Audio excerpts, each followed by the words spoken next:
But now we're told 5 suspects, including the admitted mastermind, will plead not guilty, meaning each believes they could have an opportunity to slam the United States at their trial.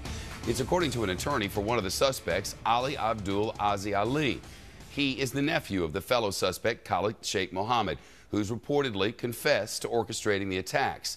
This is what KSM is said to look like now. And we're told the 5 suspects will not deny their role in anything. Instead, they'll explain why they did what they did. In other words, likely rail against the United States and our allies if given the opportunity. All this could cause some headaches for the Justice Department, which set off a storm of criticism with its decision to try the suspects at a U.S. civilian court just a few blocks from Ground Zero.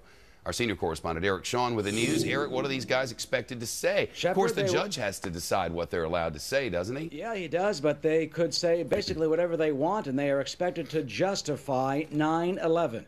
That's what the attorney for one of the suspects tells Fox News, saying basically praising the fact that they'll be able to use the civil proceeding of the civil trial.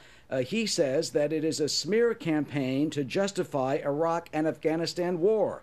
The lawyer, Scott Fendermaker, told us that it's the government that has demonized these suspects, that it's government propaganda that's been guilty. He calls President Obama prejudice for already saying that the suspects are guilty.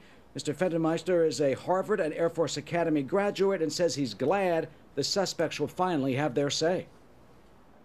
To say that he is trying to get out his political views or his platform is, it's, I think, a little bit misleading, because the government is doing the same thing, and it's been doing it for 8 years now. They've used their political platform to justify wars in Iraq, in Afghanistan, attacks of civilians in Pakistan.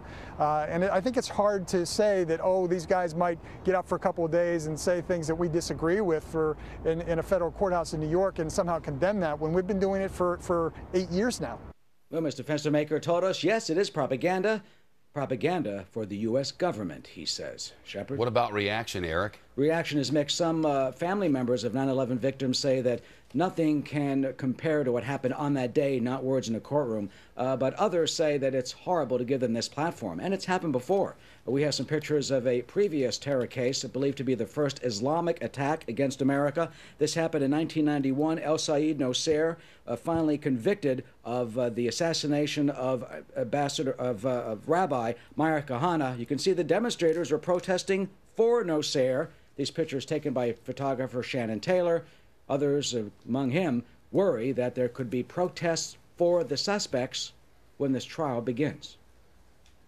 Eric Shawn, live in our newsroom. Eric, thank you very much.